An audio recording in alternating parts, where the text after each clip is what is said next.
ഈ സെഷനിൽ യുവാക്കളും സാമ്പത്തിക കാഴ്ചപ്പാടുകളും എന്ന വിഷയമാണ് കൈകാര്യം ചെയ്യുന്നത്. സാമ്പത്തിക കാര്യങ്ങളിൽ ഇന്ന് വളരെ മുമ്പോട്ട് പോയിക്കൊണ്ടിരിക്കുന്ന ഒരു അവസ്ഥയാണ്. ഒരു 10 വർഷങ്ങൾക്ക് മുമ്പ് ഉണ്ടായിരുന്ന മൂല്യം ഇന്ന് ഇല്ലാതായിരിക്കുന്നു. 10 വർഷത്തേക്ക് പോകേണ്ട ഒരു 5 വർഷങ്ങൾക്ക് മുമ്പ് ലക്ഷം എന്ന് പറഞ്ഞാൽ അത് വളരെ വലിയൊരു സംഖ്യയായിരുന്നു. ഇന്ന് ലക്ഷത്തിന് വിലയില്ല, കോടിക്കും വിലയില്ലാതായിക്കൊണ്ടിരിക്കുന്ന ഒരു സാഹചര്യത്തിലേക്ക് പോയിക്കൊണ്ടിരിക്കുന്നു. ഇന്ന് യുവാക്കൾക്കെല്ലാം ഇഷ്ടംപോലെ സാമ്പത്തികം കൈവശമുള്ള ഒരു കാലഘട്ടത്തിലാണ്.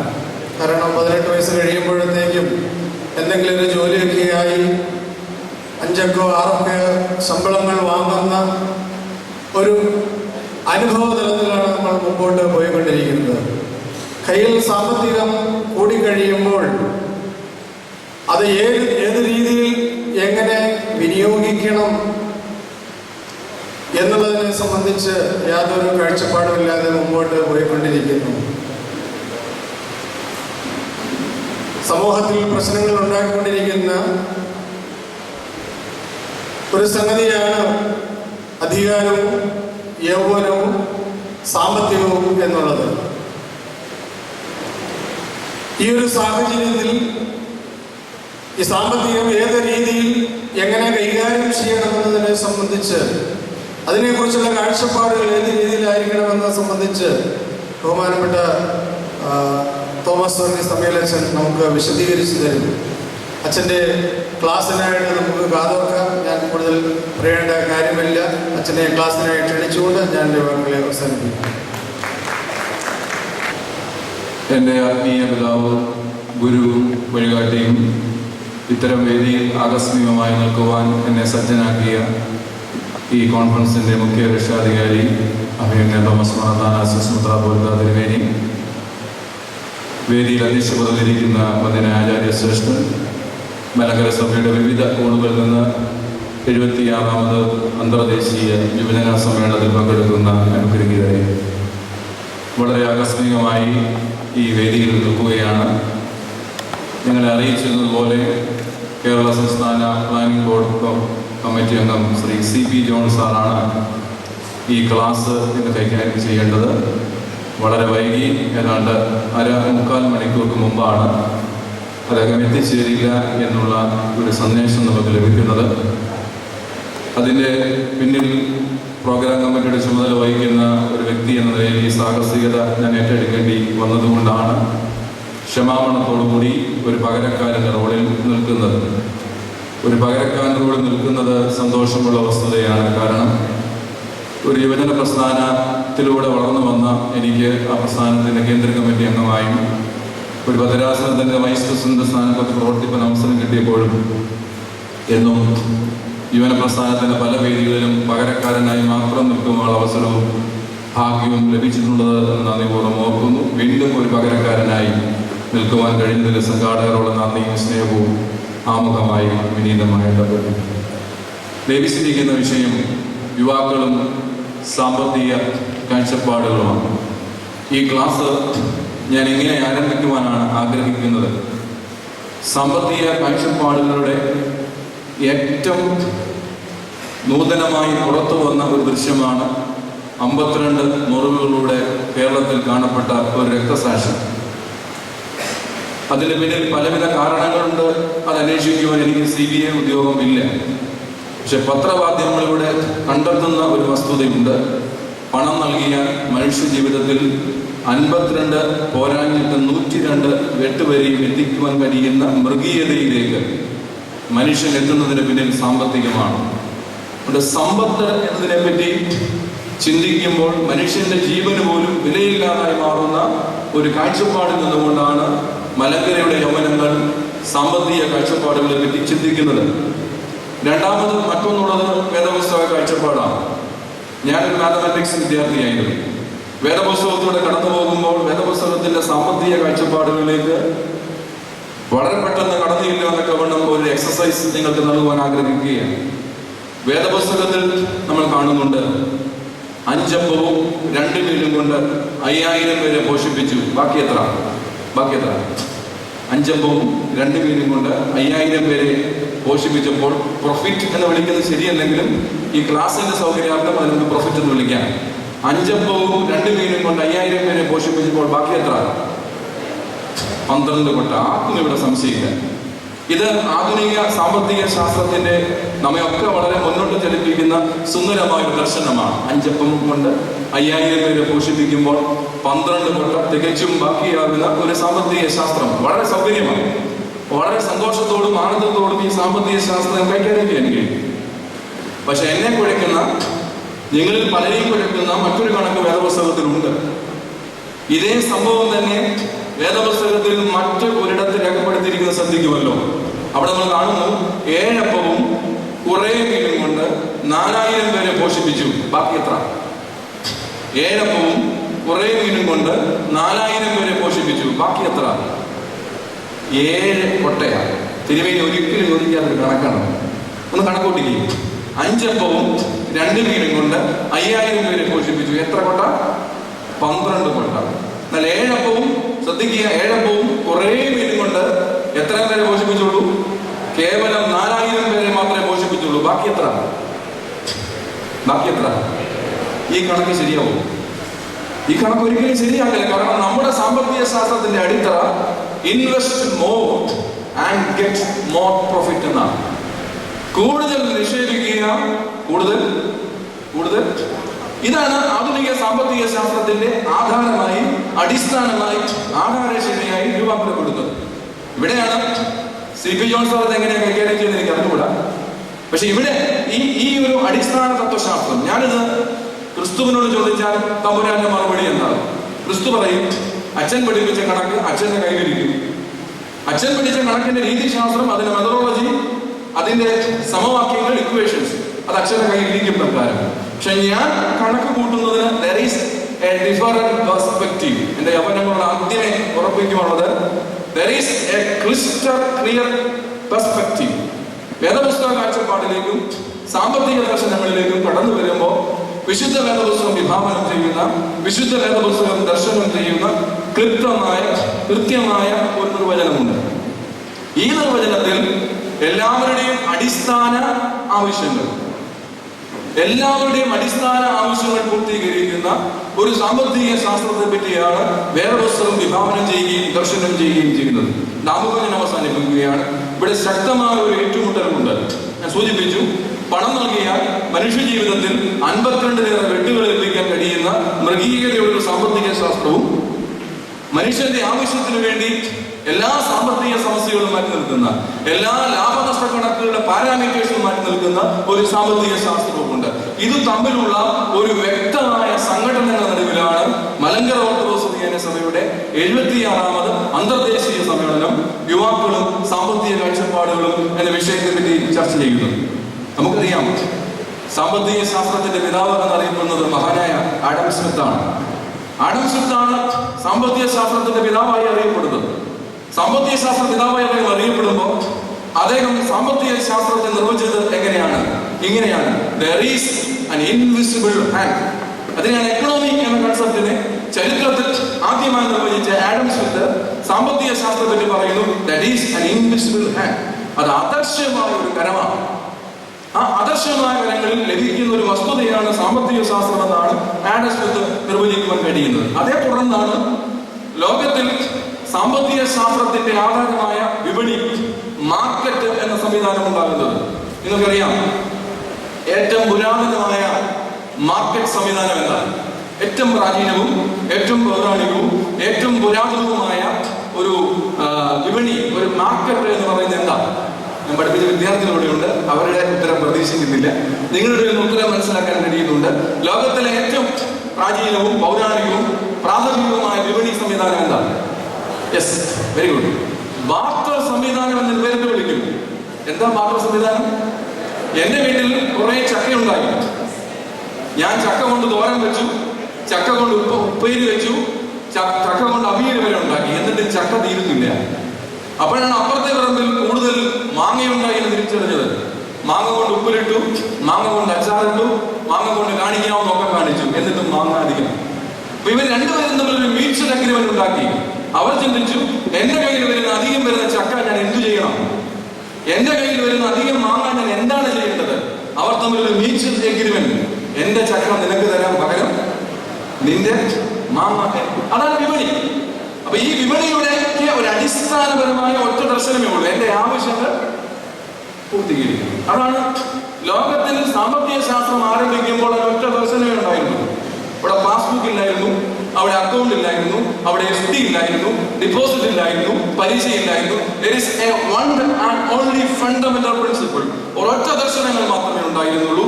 എന്റെ ആവശ്യങ്ങൾ, ചക്കയില്ലാത്ത എന്റെ വീട്ടിൽ ചക്കയും മാങ്ങയില്ലാത്ത എന്റെ വീട്ടിൽ മാങ്ങയും വന്നു ചേരുന്ന ഒരു അവസ്ഥയാണ് ആഡം സ്മിത്ത് ദർശനം കണ്ടല്ലോ സാമ്പത്തിക ശാസ്ത്രവും. അതേപ്രകാരം ഈ ലോകത്തിൽ വളർന്ന് പന്തലിച്ച ഒരു സാമ്പത്തിക ശാസ്ത്രവും ദർശനം കണ്ടത്. എന്നാൽ ഈ മാർക്കറ്റ് ഇന്ന് സൂപ്പർ മാർക്കറ്റുകളും ഹൈപ്പർ മാർക്കറ്റുകളുമായി രൂപാന്തരപ്പെട്ടു. ഈ വിപണിയിൽ നിന്ന് സൂപ്പർ മാർക്കറ്റുകളും ഹൈപ്പർ മാർക്കറ്റുകളുമായി മാറുമ്പോഴുള്ള മാറ്റം എന്താണ്? ഈ മാറ്റത്തെ തിയറിറ്റിക്കലായി ഡിഫൈൻ ചെയ്യുവാൻ ഞാൻ ഒരുങ്ങുന്നില്ല, കാരണം അത് നിങ്ങൾ പലർക്കും അരോചകമായി തോന്നാൻ സാധ്യതയുണ്ട്. പക്ഷെ ഈ മാറ്റത്തെ ഇങ്ങനെയാണ് അവതരിപ്പിക്കാനുള്ള ശ്രമം ഞാൻ ഇവിടെ നടത്തുകയാണ്. നമ്മൾ പണ്ട് ചന്ത എന്ന് വിളിക്കുന്ന ഒന്നുണ്ട്, ചന്തയാണ് പിന്നീട് മലയാളത്തിൽ വിപണിയായും പിന്നീട് അത് ഇംഗ്ലീഷിൽ മാർക്കറ്റായി രൂപാന്തരപ്പെട്ടത്. പക്ഷെ മനുഷ്യന്റെ മനസ്സിൽ ചന്തയാണ്. ചന്ത എന്നത് പിന്നെ അല്പം അശ്ലീല സ്വഭാവമുള്ള പദമായി മാറി എന്നത് കൗതുകമാണ്. പക്ഷെ നമ്മൾ പറയാം, പണ്ട് എന്റെ അപ്പൻ എന്നോട് പറഞ്ഞ ഞാൻ ചന്തയിൽ പോയിരുന്നു എന്നാണ്. എനിക്കതിൽ വലിയ പ്രയാസമൊന്നും തോന്നിയില്ല. അപ്പൻ ചന്തയിൽ പോയതിൽ എനിക്ക് ഒരു പ്രയാസവും തോന്നിയിരുന്നില്ല, കാരണം ചന്ത എന്ന വാർത്ത അത്ര വലിയ അശ്ലീലമുള്ളതാണെന്ന് അത് ധരിച്ചിരുന്നില്ല. അതുകൊണ്ട് ആ ചന്ത എന്ന പദം പിന്നെ മലയാള സാഹിത്യകാരന്മാർ വിപണിയായി, വിപണി എന്ന വലിയ സന്ദേശത്തെ മാർക്കറ്റ് എന്ന വലിയ ദർശനമായി രൂപാന്തരപ്പെടുത്തി. അതിപ്പോ സൂപ്പറായി, പിന്നീട് ഹൈപ്പറായി. ഇവിടെ എന്താണ് ഈ സാധാരണ ഈ ചന്ത എന്നോട് വിളിച്ചിരുന്ന ഈ ഒരു മാർക്കറ്റ് സംവിധാനം സൂപ്പറായി മാറുമ്പോൾ, അത് ഹൈപ്പറായി മാറുമ്പോൾ ഉണ്ടാകുന്ന മാറ്റമുണ്ട്. ഒറ്റ മാറ്റമാണ് നമുക്ക് കാണുവാൻ കഴിയുന്നത്. പഴയ ചന്തയിൽ പോയവർ നമുക്കറിയാം, പോകുന്ന കൂട്ടിൽ ഒരു കൂട്ടായ്മ എന്നാണ്. There is an internal and invisible fellowship within the market. അവിടെ സാധനങ്ങൾക്ക് 10 രൂപ കൊടുത്ത് 1.5 രൂപ തിരിച്ചു വാങ്ങിക്കുന്ന ഒരു പ്രക്രിയക്കപ്പുറം there are certain invisible relationship. അദർശമായ ചില സ്നേഹ കൂട്ടായ്മകൾ ഇവിടെ ഉണ്ടായിരുന്നു. രാവിലെ മറിയാമിയും ശോശാനയോട് ഒന്നിച്ചു പോകുമ്പോൾ പല കല്യാണാലോചനയും ചന്തയിൽ പോകുന്ന വിധത്തിൽ ഉണ്ടായിട്ടുണ്ട്, നമുക്കറിയാം. അങ്ങനെയൊക്കെ ഒത്തിരി മനുഷ്യബന്ധങ്ങളെ കൂട്ടി വർദ്ധിപ്പിക്കുന്ന പ്രസ്ഥാനമുണ്ട്. ഈ തലത്തെ പറ്റിയാണ് പ്രസിദ്ധ സാമ്പത്തിക ശാസ്ത്രജ്ഞനായ കാൾ പൊളിയാനി, അദ്ദേഹം വളരെയധികം സാമ്പത്തിക ശാസ്ത്രം നൽകിയിരുന്ന കാൾ പൊളിയാനി എന്ന സാമ്പത്തിക ശാസ്ത്രം പറയുന്നു, there is an embedded relationship in economy. സാമ്പത്തിക ശാസ്ത്രത്തിൽ അന്തർലീനമായ ചില ദർശനങ്ങളുണ്ട്. ഇത് 1 രൂപ വാങ്ങിച്ച് 50 പൈസ തിരിച്ചു വാങ്ങിക്കുന്ന പ്രക്രിയ മാത്രമല്ല എക്കണോമി. ഇത് 10 രൂപ വാങ്ങിച്ച് ബാക്കി വാങ്ങിക്കുന്ന 1.5 രൂപ ബാലൻസ് വാങ്ങിക്കുന്ന പ്രക്രിയ എക്കണോമി. നമ്മൾ അങ്ങനെ ധരിച്ചു വെച്ചിരിക്കുന്നു. അല്ല, the economic relationship include the social relationship. അവിടെയാണ് നമ്മുടെ വിഷയം, സാമൂഹിക പ്രതിബദ്ധത. 10 രൂപ അവിടെ കൊടുത്ത് 1.5 രൂപ തിരിച്ചു വാങ്ങിക്കുമ്പോഴും അതിന്റെ ഉള്ളിൽ ഒരു സാമൂഹിക പ്രതിബദ്ധത ഉണ്ടാകണം. ആദിമ സമൂഹം എക്കണോമിയെ കൈകാര്യം ചെയ്തത് അത്തരത്തിലാണ്. അനേകം കല്യാണങ്ങളിൽ ഉണ്ടായിരുന്നു. പക്ഷെ ഇപ്പൊ നമ്മള് ഹൈപ്പർ മാർക്കറ്റിലേക്ക് കടന്നു ചെല്ലുമ്പോൾ ആദ്യം കാണുന്ന ബോർഡ് എന്താ? സൈലൻസ്. ഒരു സംഭാഷണങ്ങൾ കൂടിയില്ല. ഉള്ളി വേണമെന്ന് ഉള്ളി വാങ്ങിക്കാം. അത് ലോകത്തിലെ പല കമ്പനിയുടെയും ഉള്ളി ഉണ്ടാകും. ചൈനീസ് ഉള്ളി, മലേഷ്യൻ ഉള്ളി, സിംഗപ്പൂർ ഉള്ളി, കേരള ഉള്ളി, പല ഉള്ളി മേടിക്കാം. അടുത്ത അപ്പൂപ്പന്മാർക്ക് ഒറ്റ ഉള്ളിയെ വാങ്ങിക്കാൻ പറ്റും. പക്ഷെ അവർ ഒത്തിരി സംസാരിച്ചില്ല. അവർക്കോട് വീട്ടിൽ കാര്യങ്ങൾ സംസാരിക്കാൻ സാധ്യത ഉണ്ടായിരുന്നു, അവർക്ക് തന്നെ മക്കളെ പറ്റി സംസാരിക്കാൻ സാധ്യത ഉണ്ടായിരുന്നു, അങ്ങനെ ഒത്തിരി കാര്യങ്ങൾ സംസാരിക്കാൻ സാധ്യത ഉണ്ടായിരുന്നു. ഇപ്പൊ പിന്നെ നിരത്തിൽ ഉന്തുവണ്ടി തള്ളാൻ മറന്നുപോയ മനുഷ്യൻ ഇപ്പൊ ലോകത്തിൽ ഒരിടത്ത് മാത്രമേ ഉന്തുവണ്ടി തള്ളുന്നുള്ളൂ. എവിടെ എല്ലാ മേഖലയിലും ഉന്തുവണ്ടി നിരോധിക്കപ്പെട്ട ഒരു സംസ്ഥാനത്തിൽ ഇന്ന് ആധുനിക മനുഷ്യൻ ഒരിടത്ത് മാത്രമേ ഉന്തുവണ്ടി തള്ളുന്നുള്ളൂ. എവിടെയാ? സൂപ്പർ മാർക്കറ്റിൽ മാത്രമേ മനുഷ്യൻ ഉന്തുവണ്ടി തള്ളുന്നുള്ളൂ. മറ്റെല്ലാ മേഖലകളിലും ഉന്തുവണ്ടികൾ നിശ്ചിതമായ ഒരു കാലഘട്ടത്തിൽ ഹൈപ്പർ മാർക്കറ്റുകളിലും സൂപ്പർ മാർക്കറ്റുകളിലും പാർക്കുകളിലും ഉന്തുവണ്ടി തള്ളുന്ന ഒരു കാലഘട്ടത്തിലേക്ക് ഞാൻ നിങ്ങളും എത്തുമ്പോൾ നമ്മുടെ യൗവനങ്ങൾ, നമ്മുടെ യുവാക്കന്മാർ ചിന്തിക്കുന്നു, ഇതാണ് എക്കണോമിക്സ്, ഇതാണ് സാമ്പത്തിക ശാസ്ത്രമെന്ന് അവർ തെറ്റിദ്ധരിക്കുന്നുവെങ്കിൽ അവരെ കുറ്റം പറയാൻ കഴിയില്ല. അവരുടെ ചിന്തകളിൽ എന്താ? ചാനലുകൾ വർദ്ധിച്ചിരിക്കുന്നു, ഉപഭോഗ വസ്തുക്കൾ കൂടുതലായി ലഭിക്കുന്നു, ആകർഷണീയമായ പരസ്യ സംവിധാനം ഉണ്ടായിരിക്കുന്നു.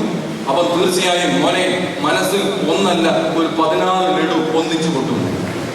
യാതൊരു സംശയവും മനസ്സിൽ ഒന്നല്ല, ഒരു 14 ലഡു ഒന്നിച്ചു പൊട്ടുന്ന സാമ്പത്തിക ദർശനങ്ങളുടെ, സാമ്പത്തിക കാഴ്ചപ്പാടുകളുടെ, സാമ്പത്തിക ക്രമീകരണങ്ങളുടെ ചക്രവാളങ്ങൾ ഇവിടെയുണ്ട്. ഇതാണ് ആത്മീയത എന്ന് തെറ്റിദ്ധരിക്കപ്പെടുന്ന ഒരു കാലഘട്ടം നമുക്കുണ്ട്. ശരിയാണ്, ഇതൊരു റാറ്റ് റൈസാണ്. ആമയും മുയലും കൂടെ ഓടിയ ഒരോട്ടമാണ്. തീർച്ചയായും ഈ ഓട്ടത്തിൽ രാമ ജയിക്കും. പക്ഷെ എല്ലാ ആമയും ജയിക്കില്ല എന്നുള്ളതാണ് അതിന്റെ പ്രശ്നം.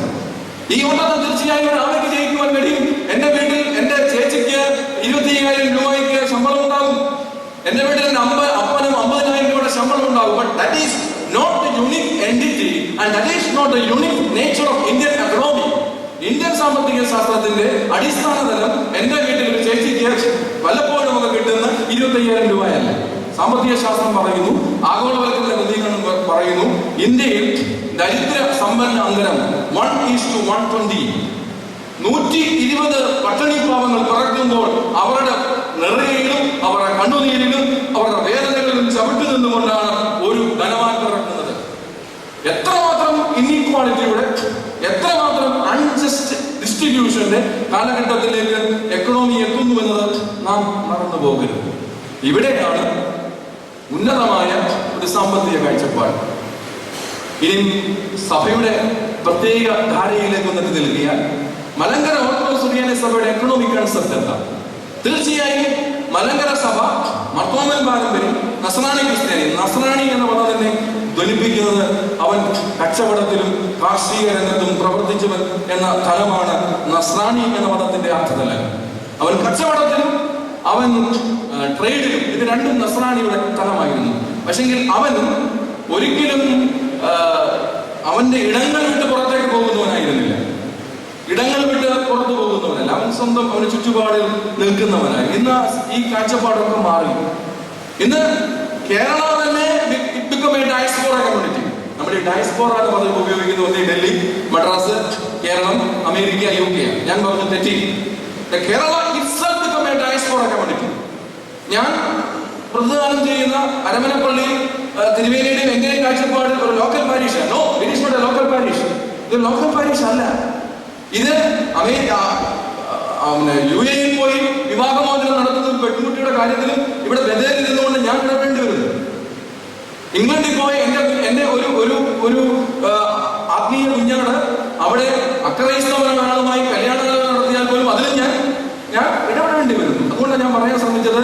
അപ്പോൾ local parish itself become a diaspora community. നമ്മുടെ ലോക്കൽ പാരീഷ് തന്നെ ഒരു ഡയസ്പോറ കമ്മ്യൂണിറ്റിയായി മാറുന്ന കാലഘട്ടത്തിൽ എന്താണ് യൗവനത്തിന്റെ സാമ്പത്തിക കാഴ്ചപ്പാടുകളെന്ന് നാം ഗൗരവമായി ആലോചിക്കണം. ഇവിടെയാണ് നമ്മൾ ആഗോളവൽക്കരണം, ഗ്ലോബലൈസേഷൻ എന്ന പദത്തെ സ്വാഗതം ചെയ്യേണ്ടത്. ആധുനിക കാലഘട്ടത്തിന്റെ സാമ്പത്തിക ശാസ്ത്രത്തിന്റെ മുഴുവൻ നിയന്ത്രിക്കുന്ന ഒരു ഫിനോമിനെയാണ് നമ്മൾ വിളിക്കുന്നത് ഗ്ലോബലൈസേഷൻ, ആഗോളവൽക്കരണം. എന്താ ഈ പദം? നമ്മളെല്ലാവരും എപ്പോഴും ഉപയോഗിക്കാറുണ്ട് ആഗോളവൽക്കരണം. What is mean? What is literally mean? എന്താണ് ആശ്ചര്യമായി വാട്ട് ഈസ് മീൻ ഗ്ലോബലൈസേഷൻ? എന്താ ഗ്ലോബ് എന്ന് പറഞ്ഞതിന് അർത്ഥം എന്താ? ഗ്ലോബ് എന്ന് പറഞ്ഞത് വാട്ട് ഈസ് ഗ്ലോബലൈസേഷൻ? നമുക്കറിയാം, ഈ ഭൂമി മുഴുവൻ ഒന്നായി മാറുന്ന ഒരു പ്രക്രിയയെ പറ്റിയുള്ള ഒരു ദർശനമാണ്. ഇത് ഇങ്ങനെ ഉണ്ടാകാൻ ഒരു കാരണമുണ്ടെന്ന് ചരിത്രം പറയുന്നു. നിങ്ങൾക്കറിയാം, ചന്ദ്രനിലേക്ക് ആദ്യം യാത്ര ചെയ്ത ആളുടെ പേരെന്താ? Yuri Gagarin. ആ പുള്ളി അവിടെ പോയി അബദ്ധത്തിനോ ആവേശത്തിനോ അവിടെ നിന്ന് ഭൂമിയുടെ ഒരു പടമെടുത്തു. ഭൂമിയുടെ പടമെടുത്ത് നാട്ടിൽ കൊണ്ടുപോയി കഴുകി നോക്കിയപ്പോ the globe become too small to handle. ഈ വലിയ ഒരു സ്ഥലം, അമേരിക്കയും അന്റാർട്ടിക്കയും ആഫ്രിക്കയും കേരളവും ഇന്ത്യയും കിട്ടുന്ന വലിയ ഭൂപ്രദേശം എന്ന് ചിന്തിച്ചിരുന്ന ഈ ലോകം ഈ യൂറി ഗഗാറിൻ എടുത്തുകൊണ്ട് വന്ന ഫോട്ടോ കണ്ടപ്പോൾ സാഹിബിന് തോന്നി it becomes too small. ഇത് വളരെ വളരെ ചെറുതായിരിക്കുന്നു. we can manage the globe. ഈ ഒരു ചെറിയ ഈ ഭൂചക്രവാളത്തെ നമുക്ക് എങ്ങനെയാണ് ഒന്ന് മാനേജ് ചെയ്യാൻ കഴിയുക എന്ന് ചിന്തിച്ചതിന്റെ പശ്ചാത്തലത്തിലാണ് ഗ്ലോബലൈസേഷൻ എന്ന പദം ഉണ്ടായത്. പക്ഷേ ഗ്ലോബലൈസേഷൻ എന്ന പദം കടന്നു വന്നപ്പോ എന്താ അതിന് കുഴപ്പം? ദൈവരാജ്യം എന്നതിനെ പറ്റി, കിങ്ഡം ഓഫ് ഗോഡ്, നമ്മൾ എന്താ പറയാ, വടക്ക് നിന്നും പടിഞ്ഞാറ് നിന്നും തെക്ക് നിന്നും എല്ലാവരും വന്ന് ഒന്നിച്ച് പങ്കിട്ടിരിക്കുന്ന അനുഭവത്തെയാണ് കിങ്ഡം ഓഫ് ഗോഡ് എന്ന് വിളിക്കുന്നത്. അതും പിന്നെ ഗ്ലോബലൈസേഷൻ എന്താ കുഴപ്പം? ഗ്ലോബലൈസേഷൻ തന്നെയല്ലേ പറഞ്ഞത്, ആഫ്രിക്കക്കാരനും അന്റാർട്ടിക്കക്കാരനും ന്യൂസിലൻഡുകാരനും ഇന്ത്യക്കാരനും കേരളക്കാരനും ഒന്നിച്ച് ഒരിടത്തിരിക്കുന്നത് നല്ല കാര്യമല്ലേ? നല്ല കാര്യമില്ലേ? ഇതാണ് യൗവന വിചാരങ്ങളുടെ ഒരു പുതിയ ദിശകൾ. രണ്ടും അതിന്റെ അർത്ഥതലങ്ങളിൽ ഒന്ന്. അവൻ എവിടെയാ മാറ്റം? ഗ്ലോബലൈസേഷൻ പറയുന്നു survival of the fittest, survival of the മിടുക്കന്മാർ ജീവിച്ചാൽ മതി. മിടുക്കന്മാർ, നിനക്ക് ആരോഗ്യമുണ്ടോ നീ ജീവിച്ചു, നിനക്ക് പണിയെടുക്കാൻ അവസരമുണ്ടോ നീ ജീവിച്ചോ, നിനക്ക് ശമ്പളം കിട്ടാൻ സാധ്യതയുണ്ടോ നീ. നിങ്ങൾക്കറിയാം, ഇപ്പോഴത്തെ മൾട്ടിനാഷണൽ കമ്പനികളിലൊന്നും പെൻഷൻ ഇല്ല, ഗ്രാറ്റുവിറ്റി ഇല്ല, ബോണില്ല, ബോണസ് ഇല്ല, ഒന്നുമില്ല. ജോലി ചെയ്യുന്ന സമയമുണ്ടെങ്കിൽ നീ വർക്ക് ചെയ്യുന്ന സമയത്ത് എന്ത് കിട്ടും? എന്ത് കിട്ടും? നമ്മുടെ സംസ്കാരം തിരുവേനി വളരെ സ്കൂളിന്റെ ഇപ്പോഴും വിദ്യാഭ്യാസ എത്ര ഒരു അധ്യാപകൻ റിട്ടയർഡ് ചെയ്താൽ അയാൾ മരിക്കുന്നത് വരെ അയാൾക്ക് എന്ത് കൊടുക്കണം? എന്ത് കൊടുക്കണം? നീ അയാൾ മരിച്ചു കഴിഞ്ഞാൽ അയാളുടെ ഭാര്യ മരിക്കുന്നവരെ പകുതി. So there is an internal liability behind the system. എവിടെയായാലും നമുക്കറിയാം, ഇന്ത്യയുടെ പ്രത്യേകിച്ച് കേരള ഗവൺമെന്റിന്റെ എക്കണോമിയുടെ ഏതാണ്ട് 85% സർക്കാർ ഉദ്യോഗസ്ഥർക്ക് ശമ്പളം കൊടുക്കാനാണെന്നുള്ളത് നമുക്ക് എല്ലാവർക്കും അറിയാവുന്ന വസ്തുതയാണ്. ഈ ഒരു റെസ്പോൺസിബിലിറ്റിയിൽ നിന്നും മാറുവാൻ തക്കവണ്ണം ഗ്ലോബലൈസേഷൻ പറഞ്ഞു നോ കമ്മിറ്റ്മെന്റ്, ഒരു കമ്മിറ്റ്മെന്റും ഇല്ല. ജോലി ചെയ്യാൻ ആഗ്രഹമുള്ളവൻ ആയുസുള്ളപ്പോ ജോലി ചെയ്തോട്ടെ, അവൻ പണം വാങ്ങിച്ചോട്ടെ, നമുക്ക് തോന്നും നല്ലതാണ്. പക്ഷെ പ്രിയപ്പെട്ടവരെ, ഈ സമൂഹത്തിൽ അശരണവർക്കും ആകുലതേറ്റവർക്കും അവശന്മാർക്കും ഒക്കെ ജീവിക്കാൻ കഴിയുന്ന ഒരു സംവിധാനമാണ് ദൈവരാജ്യം. ദൈവരാജ്യം പ്രബലന്മാരുടെ മാത്രമല്ല, ആണോ? ദൈവരാജ്യം മിടുക്കന്മാരുടെ മാത്രമല്ല. ദൈവരാജ്യം മിടുക്കന്മാരുടെ അല്ല തെളിയിക്കുന്ന വ്യക്തമായ ദർശനമാണ് കാൽവരി ക്രൂശിന്റെ വലഭാഗെ ക്രൂശിക്കപ്പെട്ട കള്ളന്റെ സ്വർഗരാജ്യ പ്രവേശനം. ഇന്നും റോമൻ നീതിന്യായ വ്യവസ്ഥയുടെ ജഡ്ജ്മെന്റ് ഓർഡർ ഒന്ന് വായിച്ചു പഠിച്ചാൽ ഈ വലതുഭാഗത്തെ കള്ളൻ ഈസ് എ ക്രിമിനൽ. സംശയമുണ്ടോ? ഉണ്ടോ? ഇന്ന് മുതൽ ജഡ്ജ്മെന്റ് അനുസരിച്ച്, അതിന്റെ വിധി അനുസരിച്ച്, അതിന്റെ പ്രൊസീജിയർ അനുസരിച്ച് ദൈവം സ്വർഗരാജ്യത്തിലേക്ക് കൊണ്ടുപോയി എന്ന് അവകാശപ്പെടുന്ന ആള് ഈ സ്റ്റിൽ എ ക്രിമിനൽ. സംശയമുണ്ടോ?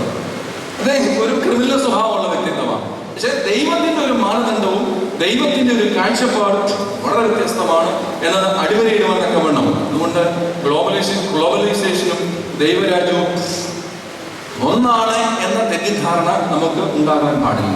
ഞാൻ ഈ വളരെ വേഗം മുന്നോട്ട് പോകണം.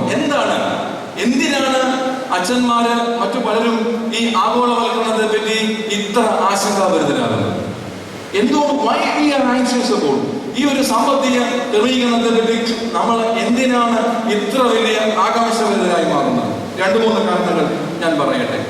ഒന്ന്, ആഗോളവൽക്കരണം ദൈവരാജ്യ വിഭാവനം ചെയ്യുന്ന ധാർമ്മികതയെ ശക്തമായി ചോദ്യം ചെയ്യുന്നതാണ്. It challenges the Christian ethics. ക്രൈസ്തവ ധാർമ്മികതയെ അതിശക്തമായി ഇത് ചലഞ്ച് ചെയ്യുന്നു. ഞാൻ ഉദാഹരണം പറയാം. യേശു തമ്പുരാൻ പറഞ്ഞു, ആരെങ്കിലും നിന്നോട് 1 നാഴിക നടക്കാൻ ആഗ്രഹിച്ചാൽ എത്ര നാഴിക കൂടെ പോകണം? എത്ര നാഴിക? 2. സോ നിന്നോട് ആരെങ്കിലും 1 ചോദിച്ചാൽ an additional plus ഒന്നുകൂടെ നീ. അതാണ് ക്രിസ്ത്യൻ എത്തിക്സ്. വീണ്ടും പറഞ്ഞു, ഒരു പലസ്തീനിയൻ പാരമ്പര്യത്തിൽ എല്ലാവരും ഓവർകോട്ടൊക്കെ ധരിക്കാറുണ്ട് ഈ തണുപ്പായതുകൊണ്ട്. ആരെങ്കിലും നിന്നോട് മേൽവസ്ത്രം ചോദിച്ചാൽ നീ എന്തുകൂടെ ചെയ്യണം? നിന്റെ ഉൾവസ്ത്രം കൂടെ വിട്ടുകൊടുക്കണം. Additional plus. വീണ്ടും തമ്പുരാൻ പറഞ്ഞു, ആരെങ്കിലും നിന്റെ ഒരു കരണം കടിച്ചാൽ മറുകരണം കൂടെ. സോ ഇത് ഈ ക്രിസ്തു വളരെ കൃത്യമായി എത്തിക്സ് ഡിഫൈൻ ചെയ്തു. നിന്നോട് ആരെങ്കിലും 1 ചോദിച്ചാൽ നീ ഒന്നുകൂടെ കൊടുക്കാൻ ബാധ്യസ്ഥനാണ്.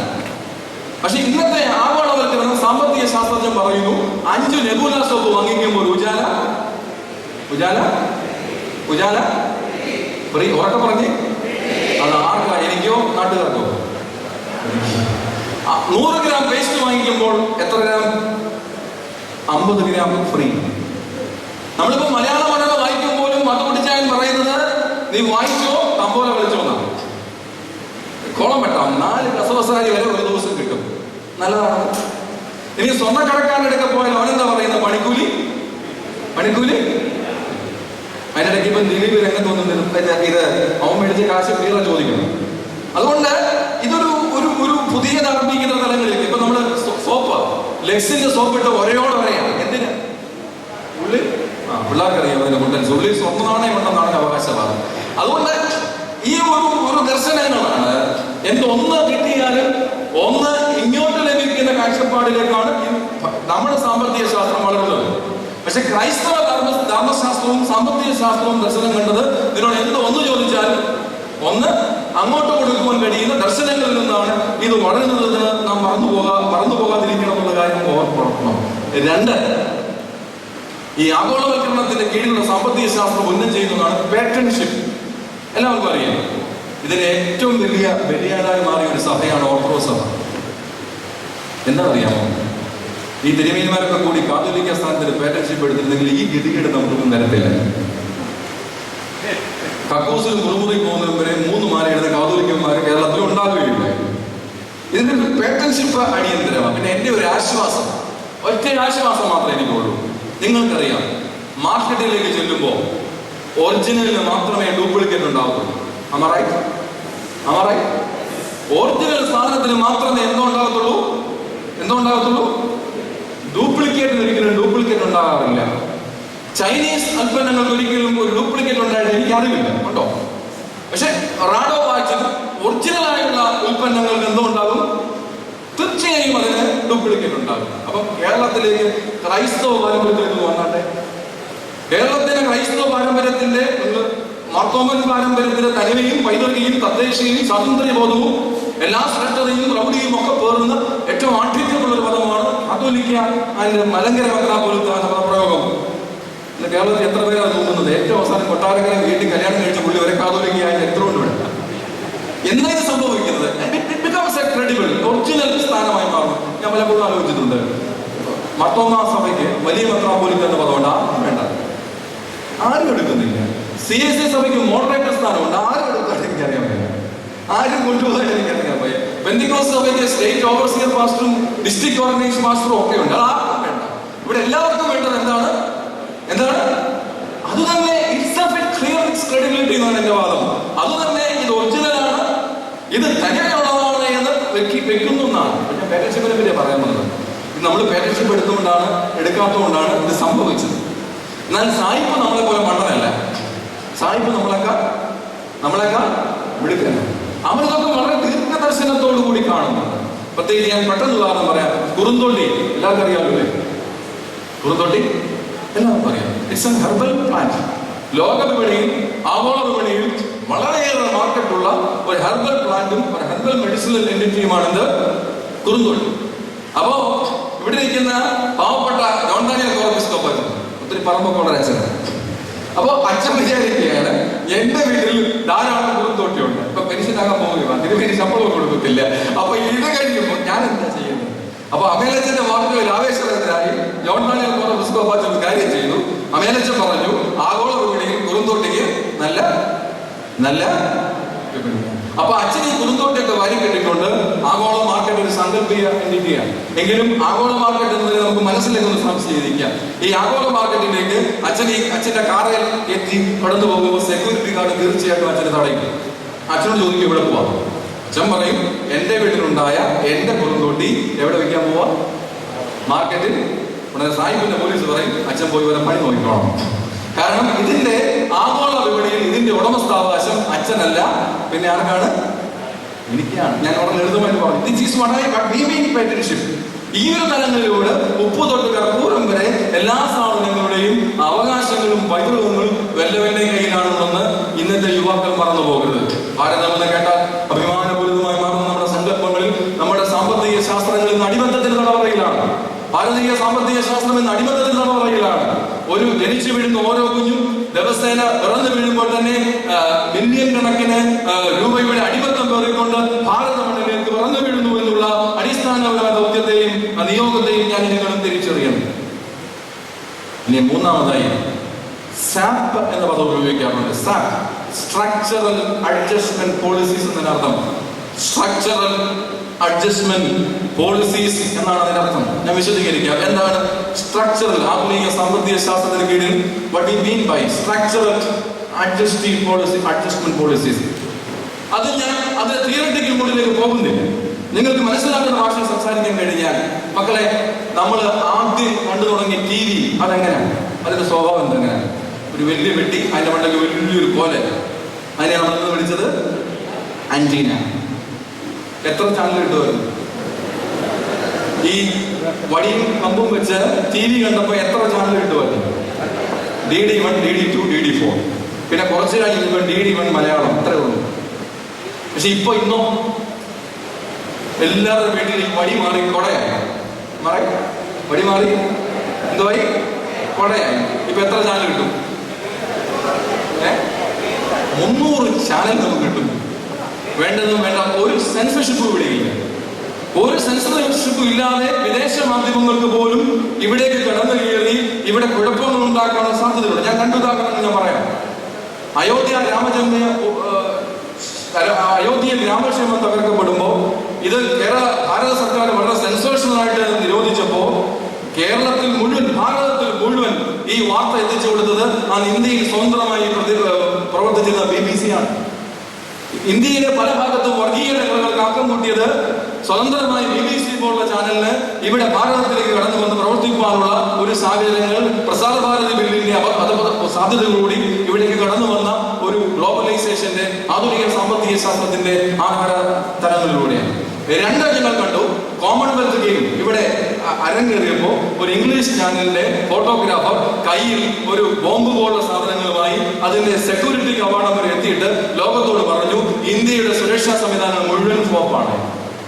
ഇന്ത്യയിലെ സുരക്ഷാ സംവിധാനം മുഴുവൻ ഫ്ലോപ്പാണ്. ഇങ്ങനെ വളരെയേറെ സാധ്യതകളിലേക്ക് ഇത് മീഡിയയിൽ മാത്രമല്ല എല്ലാ മേഖലകളിലും ഈ സ്ട്രക്ചറൽ അഡ്ജസ്റ്റ്മെന്റ് പോളിസീസ് ഉണ്ട്. എന്താ ഈ സ്ട്രക്ചറൽ ഘടന? എന്താ അഡ്ജസ്റ്റ്മെന്റ്? നമുക്ക് എല്ലാവർക്കും അറിയാവുന്നതാണ്. അഡ്ജസ്റ്റ് ചെയ്യുക, പോളിസീസ്. എന്താണെന്നറിയാമോ? ഇതിനെയാണ് നമ്മൾ ഇൻവിസിബിൾ കൊളോണിയലിസം എന്ന് പേരിട്ട് വിളിക്കുന്നത്. ഇതാണ് അദൃശ്യമായ കൊളോണിയലിസം. എന്താ ഈ കൊളോണിയലിസം എന്ന പദം? നമ്മൾ പണ്ട് സായിപ്പ് ഇവിടെ വന്ന് ഇന്ത്യയെ ഭരിച്ച അവസ്ഥയാണ് നമ്മൾ വിളിച്ചത്. ദാറ്റ് ഈസ് ദ കൊളോണിയൽ ഇറ. പക്ഷെ നമ്മളവരെ 1947 ഉപ്പു സത്യാഗ്രഹം, ദണ്ഡി സത്യാഗ്രഹം ഒക്കെ നടത്തി നമ്മളവരെ പറഞ്ഞയച്ചു. പക്ഷെ ഇന്നും സാമ്പത്തിക മേഖലകളിൽ നമ്മളിന്ന് വൈദേശിക ആധിപത്യം പേറുന്നവരാണ്. അതാ പറയാൻ ശ്രമിച്ചത്. സാമ്പത്തിക മണ്ഡലങ്ങളിൽ നമ്മൾ ഇന്നും വൈദേശിക ആധിപത്യം പേറുന്നവരാണ്. അതിനെയാണ് ഇൻവിസിബിൾ കൊളോണിയലിസം എന്ന് അർത്ഥമാക്കുന്നത്.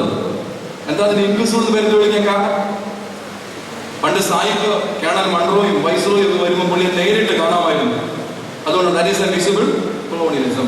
ഇന്ന് ഒരു സായിപ്പിനെ നമുക്കിവിടെ നേരിട്ട് കാണാൻ പറ്റില്ല. പുള്ളിയെല്ലാം കമ്പ്യൂട്ടറിന്റെ കീബോർഡല്ല.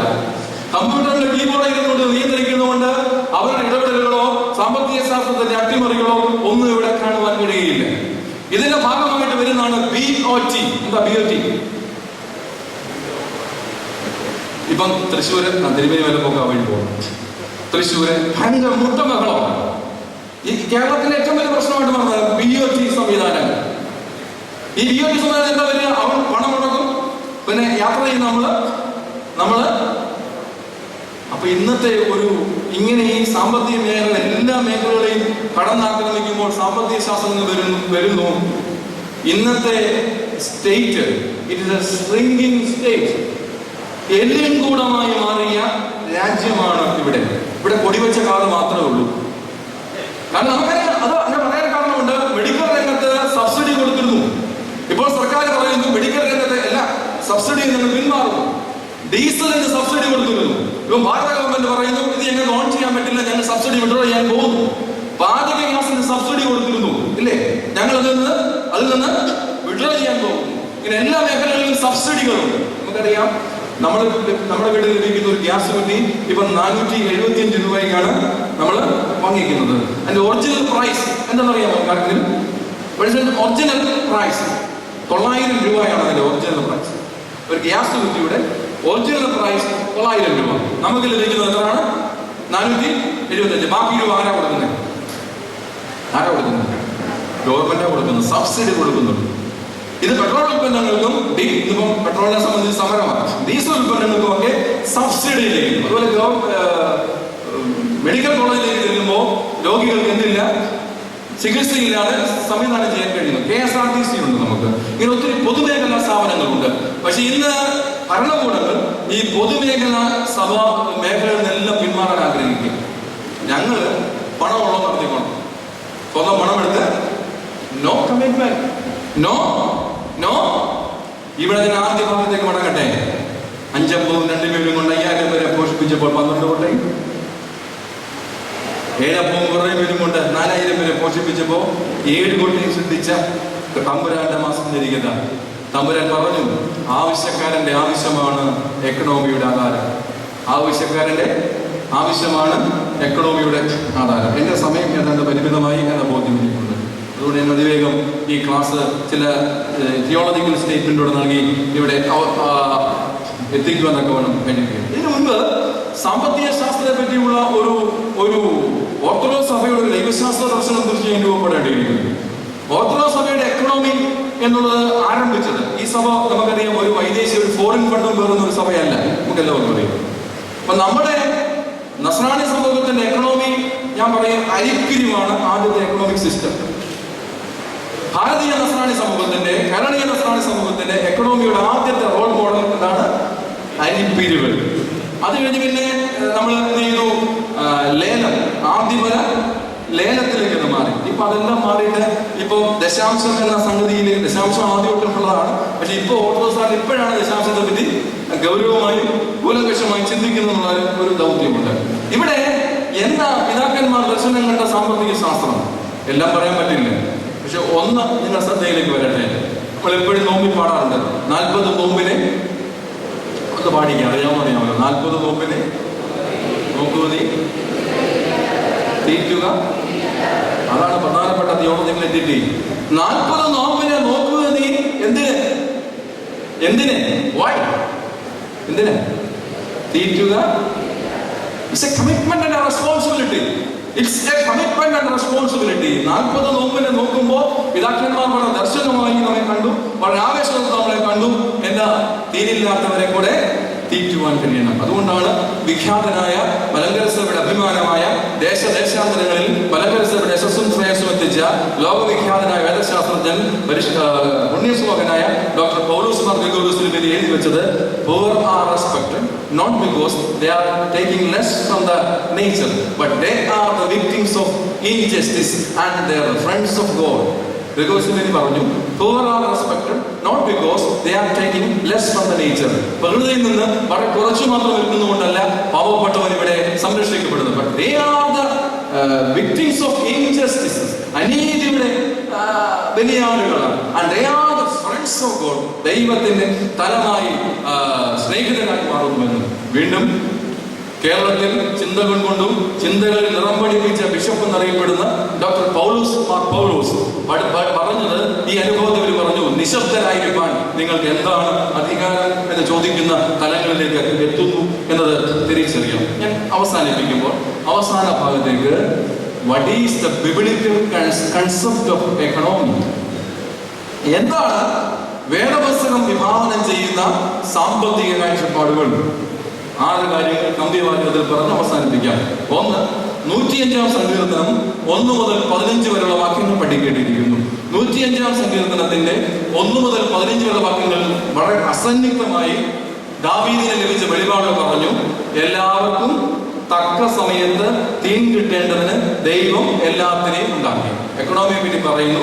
എല്ലാവർക്കും തക്ക സമയത്ത് തീൻ കിട്ടുന്നതിന് വേണ്ടിയാണ് ദൈവം എന്തിനെ സൃഷ്ടിച്ചത്? എക്കണോമി, ഭൂമിയെ സൃഷ്ടിച്ച് എന്ന് പറയുന്നു. 2 വളരെ പ്രധാനപ്പെട്ടതാണ്. നോഹയുടെ പെട്ടകം. നിങ്ങൾ എല്ലാവരും വായിക്കുന്നുള്ളൂ നോഹയുടെ പെട്ടകം. നോഹയ്ക്ക് എങ്ങനെ പെട്ടകം കിട്ടിയേ? നോഹ തലമുറയിൽ നീതിമാനും നിഷ്കളങ്കനുമായിരുന്നു. അതുകൊണ്ട് നോഹയ്ക്ക് ഒരു പെട്ടകം കിട്ടി. നോഹ കഷ്ടപ്പെട്ടൊരു പെട്ടകം പണിതു. നമ്മൾ കഷ്ടപ്പെട്ടൊരു വീട് പണിതാൽ ഈ വീട്ടിൽ ആരാ താമസിക്കേണ്ടത് തീരുമാനിക്കുന്നത്? നാമോ? ആരാ തീരുമാനിക്കണ്ടേ?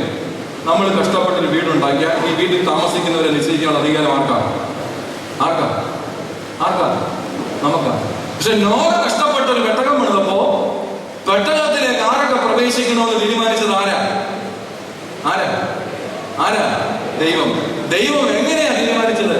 ദൈവം പറഞ്ഞു, നോഹേ, നീയും നിന്റെ മക്കളും കൊച്ചുമക്കളും അമ്മായിയപ്പനും മാത്രം പോയാൽ പോരാ, സകല ജീവജാലങ്ങളുടെയും ഈ രണ്ട് പേരുടെ പോണം. ഞാൻ ചിന്തിക്കുക, ദൈവം എന്ത് അതിക്രമമാണ് ചെയ്തത്.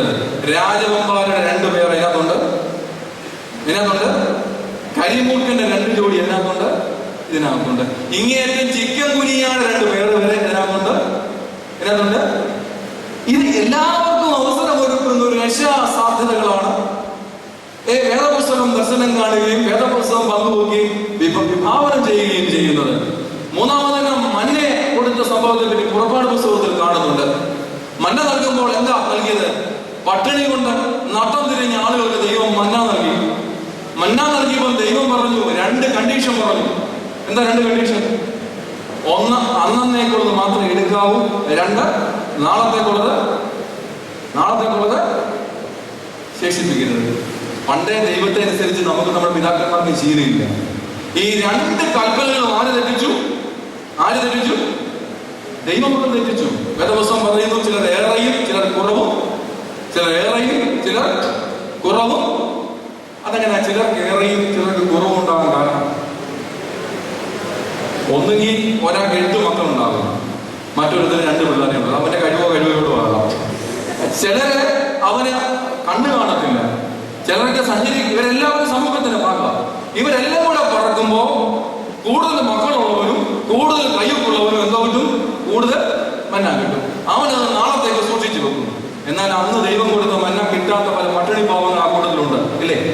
അത് ദൈവം കൊടുത്ത മന്ന കിട്ടാത്ത പല പട്ടിണി പാവങ്ങൾ ആ കൂട്ടത്തിൽ തീർച്ചയായും ഉണ്ട്. പക്ഷെ ദൈവം വളരെ മിടുക്കനാട്ടോ. പിറ്റേ ദിവസം രാവിലെ എഴുന്നേറ്റ് എന്താ വൈകിയ അടിച്ചു മാറ്റിയ മുന്ന കുളിച്ചു പോയെന്ന വേദപുസ്തകം പറയും. ശേഷിച്ചു വെച്ച മന്ന മുഴുവൻ എന്തോ പറ്റി? അതാണ് ദൈവത്തിന്റെ ഒരു എക്കണോമിക്സ് ശാസ്ത്രം.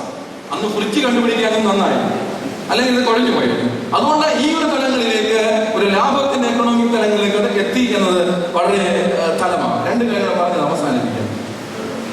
4മതായി പുതിയ നിയമത്തിലേക്ക് വരുമ്പോൾ സ്വർഗരാജ്യം തന്റെ തോട്ടത്തിലേക്ക് വേലക്കാരെ വിളിച്ച വീട്ടുടമസ്ഥനോട് സദൃശമാണ്. എന്താ ചെയ്തത്? പുലർച്ചയായ ഒരുത്തനെ കണ്ടു പറഞ്ഞു, തോട്ടത്തിലേക്ക് വേലയ്ക്ക് വരാമോ? അവനുമായി കൂലി പറഞ്ഞൊത്തു. അത് പ്രത്യേക പദമാണ് വേദപുസ്തകത്തിൽ. കൂലി പറഞ്ഞ് ഒത്തു എന്ന് പറഞ്ഞാൽ ഈ കൂലിക്കാരൻ ബാർഗൈൻ ചെയ്തു, വീട്ടുടമസ്ഥൻ ബാർഗൈൻ ചെയ്തു. അവർ തമ്മിൽ മ്യൂച്വൽ അഗ്രിമെന്റ് വന്നപ്പോഴാണ് എന്തുണ്ടാകുക? കൂലി പറഞ്ഞ് ഒത്തു. ആ കൂലി സന്ധ്യയ്ക്ക് പണി പൂർത്തിയാക്കിയപ്പോൾ അവന് കൊടുത്തു. ഒരു ഇൻജസ്റ്റിഫിക്കേഷനും ഇല്ല. പക്ഷെ എന്താണ് മറ്റുള്ളവരുടെ കണ്ട ഇൻജസ്റ്റിഫിക്കേഷനായി മാറിയത്? 3-ാം മണിക്കും 9-ാം മണിക്കും സായന്തനത്തിലും വന്നവർക്കും അതേ കൂലി ആര് കൊടുത്തു? ഇത് ലോകത്തിലെ ഏതെങ്കിലും മുതലാളിക്ക് മുതലാകുന്ന കൂലിയാണോ? ലോകത്തിലെ ഒരു മുതലാളിക്ക് മുതലാകുന്ന കൂലിയല്ല. പക്ഷെ ദൈവം പഠിപ്പിച്ച ലേബറിലോ, ദൈവം പഠിച്ചിരിക്കുന്ന എക്കണോമിക് കൺസെപ്റ്റ് എല്ലാവർക്കും അന്നത്തെ കഞ്ഞിക്ക് അരിയുണ്ടാകണം, വകയുണ്ടാകണം എന്ന കാഴ്ചപ്പാടാണ് വേദപുസ്തകം വിഭാവനം ചെയ്യുന്നത്. ഒരു കാര്യം പറഞ്ഞു നിർത്തുകയാണ്. മുടിയനായ പുത്രൻ എന്ന് നമ്മൾ വിളിക്കുന്നു. മുടിയനായ പുത്രൻ തന്റെ അപ്പന്റെ അടുത്ത് അപ്പനോട് പറഞ്ഞു, അപ്പാ, എനിക്കുള്ളതൊക്കെ എനിക്ക് തന്നേ, എന്റേതല്ല. അതല്ലേ നമ്മുടെ വീട്ടിൽ നമുക്ക് സ്വന്തം പേസ്റ്റ്, സ്വന്തം മുറി, സ്വന്തം കമ്പ്യൂട്ടർ, സ്വന്തം ചീപ്പ് എല്ലാം. ഇതെല്ലാം കഴിഞ്ഞ് നിങ്ങളെ കല്യാണം കെട്ടിക്കാൻ തിരുവേദികളെ വിളിച്ചിട്ട് പറഞ്ഞു, മോളെ, ഇനിമേല നിങ്ങൾ രണ്ടല്ല നിങ്ങൾ ഒന്നാകില്ല, അല്ല ഒപ്പിക്കും, പക്ഷെ ഒന്നാകില്ല. കാരണം നിങ്ങളുടെ മനസ്സിലിരിക്കുന്ന ഒരു ചിന്താഗതി എപ്പോഴും 2 ദർശനത്തിലേക്ക് മാറുകയാണ്. ഇത് തന്നെയാണ് ഈ മുടിയനായ മനുഷ്യനുള്ളത്. എന്റേതല്ല, ഇത് വാങ്ങിച്ചുകൊണ്ട് പോയി. അപ്പന്റെ സ്നേഹത്തിൽ അവൻ അകന്നു, കൂട്ടുകാരുടെ സ്നേഹത്തിലേക്ക് വിശദീകരിച്ച കൺവെൻഷൻ പ്രസംഗം, അതിലേക്ക് ഞാൻ പോകുന്നില്ല. അവിടെ നിന്നപ്പോൾ ഇതിന്റെ ശൂന്യതയെ പറ്റി അവർ മനസ്സിലായി. എന്റേതെല്ലാം എന്റേതാക്കി അതിരുകൾ കെട്ടി വേർതിരിക്കുന്ന, പറമ്പുകൾക്ക് ബിവെയർ ഓഫ് ഡോഗ്സ് എന്ന് എഴുതി വെക്കുന്ന ഈ സംസ്കാരത്തിന്റെ പൊങ്ങച്ചങ്ങളെ പറ്റി, അതിന്റെ പൊള്ളത്തരങ്ങളെ പറ്റി അവൻ അറിവുണ്ട്. അവൻ തിരിച്ച് അപ്പന്റെ അടുത്ത്. അപ്പൻ പറയുന്നത് മറുപടി സുന്ദരമാണ്. അപ്പൻ പറഞ്ഞു, മോനെ, എന്റേതെല്ലാം നിന്റേത് കൂടാണ്. എന്റേതല്ല. That is the paradigm shift. That is a radical shift that happens in our economic concept. നമ്മുടെ സാമ്പത്തിക ദർശനങ്ങൾ ഉണ്ടാകേണ്ട റാഡിക്കൽ ആയിട്ടുള്ള പാരഡൈമായുള്ള ഷിഫ്റ്റ് അവിടെയാണ് ഉണ്ടാകേണ്ടത്. എന്റേതല്ല നിന്റേത് കൂടെ. ഞാൻ ഈ ചിന്തകളെ ഒരു പകരക്കാരൻ്റെ റോളിൽ ഇത്രയൊക്കെ മതിയാകും. അതുകൊണ്ട് ഞാൻ ഇവിടെ അവസാനിപ്പിക്കുകയാണ്. CP യോൺ സാർ നാളെ നിങ്ങൾ സംസാരിക്കും. അതായത് എന്നെക്കാൾ ഒത്തിരി വിവരമുള്ള ആളാണ്. അത് വിവരപൂർവ്വം അത് ഇവിടെ അവസാനിപ്പിക്കും. ഞാൻ ചില ചെറിയ ചിന്തകൾ അവിടെ നിന്നും ഇവിടെ നിന്ന് പറഞ്ഞു എന്ന് മാത്രം. എനിക്കൊന്നേ പറയാനുള്ളൂ, ഈ ക്ലാസ്സിൽ അവസാനിപ്പിക്കുമ്പോൾ ദൈവം വിഭാവനം ചെയ്യുന്ന സാമ്പത്തിക ശാസ്ത്രത്തിന് ഒരു ജസ്റ്റ് ഡിസ്ട്രിബ്യൂഷൻ, എല്ലാവർക്കും ഒരുപോലെ എല്ലാം ലഭിക്കുന്ന ഒരു കാഴ്ചപ്പാടുണ്ട്. പക്ഷേ നമ്മെ ദുഃഖിപ്പിക്കുന്ന അമ്പരപ്പിക്കുന്ന ഒരു കാഴ്ചയുണ്ട്. നമ്മുടെ ഇടവകയുടെ ഓരോ വർഷത്തെയും ബഡ്ജറ്റ് പ്രപ്പോസൽസും, ഞാൻ ഈ അടുത്ത കാലത്ത് തന്നെ ഒരു സ്വകാര്യ പഠനത്തിന് വേണ്ടി ഇത് ശേഖരിച്ച് പഠിക്കുവാൻ ആരംഭിച്ചപ്പോൾ ബഡ്ജറ്റ് പ്രപ്പോസൽസും വരവ് കണക്കുകളും ഒക്കെ ഒന്ന് ഇക്വേറ്റ് ചെയ്ത് താരതമ്യപ്പെടുത്തി പഠിക്കുവാനായി ശ്രമിക്കുമ്പോൾ ഒരു വലിയ ദുഃഖം അവിടെയുണ്ട്, ഒരു വലിയ കൗതുകം അവിടെയുണ്ട്, വലിയ അമ്പരമുണ്ട്. ഓരോ വർഷവും നമ്മുടെ ഇടവകയുടെ വരവ് കണക്കുകളും ബഡ്ജറ്റ് പ്രപ്പോസലുകളും കഴിഞ്ഞ വർഷം ഉള്ളതിനേക്കാൾ ഏതാണ്ട് 50% വർധനവ് തീർച്ചയായിട്ടും ഉണ്ട്. പക്ഷേ ജീവകാരുണ്യ പ്രവർത്തനത്തിന് ദൈവകൃപയിൽ ഒരു വർധനവുമില്ല. ഇത് അമ്പരപ്പിക്കുന്ന ഒരു കാഴ്ച. ജീവകാരുണ്യ പ്രവർത്തനങ്ങൾക്ക് യാതൊരു ക്രമാനുഗതമായ വളർച്ചകളും ഈ ബഡ്ജറ്റ് പ്രപ്പോസലുകളൊന്നും, പിന്നെ വളരുന്നത് 5 മേൽ പോരാഞ്ഞിട്ട് 7 മേൽ കുർബാന വരെ അത് എത്തി നിൽക്കുന്നു. പിന്നെ പള്ളി വടക്കോട്ടും തെക്കോട്ടും കിഴക്കോട്ടും പടിഞ്ഞാറോട്ടും എറണാകുളത്തോട്ടും ഒക്കെ പണിയുന്ന ഒരു വലിയ ദർശനങ്ങളിലേക്ക് നമ്മൾ എത്തുന്നുണ്ട്. ഇതെല്ലാം പോരാഞ്ഞിട്ട് പിന്നെ മജീഷ്യൻ സാമ്രാട്ട് ഇന്നലെ ഇവിടെ വന്ന പോലെ പള്ളിയായ പള്ളികളൊക്കെ ഭയങ്കര പരിപാടിയാണ്. അങ്ങനെ മജീഷ്യൻ സാമ്രാട്ടും മുതുകാടും പിന്നെ ഏഷ്യാനെറ്റ് കോമഡി സീസണും ഒക്കെ മാറുന്ന കൂത്തരങ്ങുകളായി പള്ളിവേടകളും പള്ളിയമ്പലങ്ങളും മാറുന്ന അപജയത്തിന്റെ ആത്മീയതയിലേക്ക് ഞാൻ നിങ്ങൾ എത്തുന്നു എന്നത്, അപജയത്തിന്റെ ആത്മീയതയിലേക്ക്, അപകടകരമായ ആത്മീയതയിലേക്ക്, ഒരിക്കലും ലോക മനസാക്ഷി പൊറുക്കാത്ത ആത്മീയതയിലേക്ക് മലങ്കര നസ്രാണി സമൂഹം വളർന്നു എന്നത് വസ്തുതാപരമാണ്, അതിന്റെ യാഥാർത്ഥ്യപരമാണ്. അതുകൊണ്ട് ഈ എക്കണോമിക് കൺസെപ്റ്റിനെ വളരെ സ്റ്റിവാർഷിപ്പ് എന്ന് പറയുന്ന ഒരു തലത്തിലൂടെ കൈകാര്യം ചെയ്യുന്ന ഒരു യുവതലമുറ മാറേണ്ടിയിരിക്കുന്നു. പക്ഷേ യുവതലമുറയുടെ ദർശനങ്ങളും വളരെ വ്യത്യസ്തമാണ്. ഒന്നുകൂടെ പറഞ്ഞ് ഇവിടെ അവസാനിപ്പിക്കുകയാണ്. യുവജന പ്രസ്ഥാന പ്രവർത്തനവുമായി ബന്ധപ്പെട്ടപ്പോൾ ആ കാലയളവിൽ നേരിട്ട ഒരു അനുഭവം കൂടെ നമ്മുടെ എക്കണോമിക് കൺസെപ്റ്റിനെ പറ്റി ഓർമ്മിച്ച് നിർത്തുകയാണ്. ആ കാലയളവിൽ ഒരു പള്ളിയുടെ പെരുന്നാളിനെ സംബന്ധിച്ച് ഞങ്ങളുടെ യുവജന സുഹൃത്തുക്കൾ തമ്മിൽ പരസ്പരം സ്നേഹിച്ചു എന്ന് പറയുന്നതാകും ശരി, തല്ലി എന്ന് പ്രസിഡന്റ് നോക്കി പറയുന്നത് ശരിയല്ലല്ലോ. അതുകൊണ്ട് അവർ തമ്മിൽ പരസ്പരം തല്ലി. അന്വേഷിച്ചപ്പോൾ എന്താ ഉത്തരം കിട്ടിയെന്ന് അറിയാമോ? ആ വർഷത്തെ പള്ളി പെരുന്നാളിന് ബാൻഡ് സെറ്റുകാർക്ക് സോഡ കൊടുക്കുന്നതാണ് പ്രശ്നം. എല്ലാ വർഷവും പള്ളി പെരുന്നാളിന് ബാൻഡ് സെറ്റുകാരന് സോഡ കൊടുക്കുന്നത് ഒരു പവിത്രമായ ക്രമമായിട്ടാണ് എന്റെ യുവജന പ്രസ്ഥാന പ്രവർത്തകർ ചിന്തിച്ചത്. അവൻ വിചാരിച്ചു സ്വർഗരാജ പ്രവേശനത്തിന് അനിവാര്യമാണെന്ന് ബാൻഡ് സെറ്റുകാരന് അവിടെ ശിങ്കാരി മേളമുണ്ട്, പഞ്ചാരി മേളമുണ്ട്, പിന്നെ സ്ത്രീകൾ കൊണ്ടുവന്ന കിടികിടി മേളമുണ്ട്. ഇതെല്ലാം ഉണ്ട്. ഇവർക്ക് സോഡ കൊടുക്കുന്നതാണ് ആത്മീയയുടെ ആധാരമെന്ന് എന്റെ യൗവനങ്ങൾ തിരിച്ചറിഞ്ഞു. അവർ അത് കിട്ടാഞ്ഞപ്പം പരസ്പരം പോരടിച്ചു. അതുകൊണ്ട് എന്താ, ഇപ്പം കല്യാണത്തിന് പോലും ഇപ്പം വധൂവരന്മാരെ ആനയിക്കുന്നത് ശിങ്കാരി മേളം കൊണ്ടാണ്. ഇവിടേക്ക് പോകുന്നു നമ്മുടെ ആത്മീയത. അതൊന്നും പറയാൻ ഇവിടെ എനിക്ക് സാഹചര്യങ്ങളില്ല, പ്രത്യേകിച്ച് ഒരു പകരക്കാരന് യോഗ്യതയില്ല. അതുകൊണ്ട് ഞാൻ അതിലേക്ക് കടക്കുന്നില്ല. ഇതൊന്നും ഞാൻ പങ്കുവെക്കുവാൻ ആഗ്രഹിക്കുന്നില്ല. അതുകൊണ്ട് ഇങ്ങനെ വളരെ അപജയത്തിന്റെ, വളരെയേറെ ഒട്ടും റെസ്പോൺസിബിൾ അല്ലാത്ത ഒരു തലങ്ങളിലേക്ക് നമ്മുടെ ആത്മീയത മാറുമ്പോൾ ആ എക്കണോമിക് മാനേജ്മെന്റിനെയാണ് നിങ്ങൾ പറയുന്നത്. ഞാൻ പറയും അടിപൊളി ഓളങ്ങൾ സൃഷ്ടിക്കും. ഇതാണ് എക്കണോമിക്. എല്ലാ അച്ഛന്മാരും എല്ലാ ആത്മീയ പ്രവർത്തകരും എനിക്ക് പലപ്പോഴും തോന്നിയിട്ടുണ്ട്, ചെങ്ങന്നൂർ ഭദ്രാസനത്തിൽ ബദേൽ അരമനപ്പള്ളി നടക്കുന്ന ഒരു പെരുന്നാളിന് ഞാൻ എന്തിനാ കോട്ടയത്ത് കൊണ്ടുപോയി ഒരു ഫ്ലെക്സ് ബോർഡ് വെക്കുന്നത്? അതിൻ്റെ ആവശ്യം എന്താ? അതിൻ്റെ ആവശ്യം എനിക്കിത് മനസ്സിലായിട്ടില്ല. എനിക്ക് ഒരിക്കലും മനസ്സിലാക്കേണ്ട വസ്തുതകളാണ്. ഇങ്ങനെ നമുക്ക് ലഭിച്ചിരിക്കുന്ന എക്കണോമിയെ, സാമ്പത്തിക തത്വശാസ്ത്രത്തെ നിയാത്മകമായി, ക്രിയാത്മകമായി, ധാർമ്മിക വിചാരത്തോടെ, ക്രൈസ്തവ നീതിബോധത്തോടെ കൈകാര്യം ചെയ്യുന്നൊരു നല്ല നാളെയുടെ ഗുണഭോക്താക്കളായി, അതിന് പ്രചാരകന്മാരായി, അതിന് പ്രവാചകന്മാരായി എന്റെ യൗവനങ്ങൾ മാറട്ടെ എന്ന സ്വപ്നങ്ങൾ മറച്ചു വെച്ച് ബാക്കി വെച്ച് ഈ ക്ലാസ്സിൽ അവസാനിപ്പിക്കുന്നു.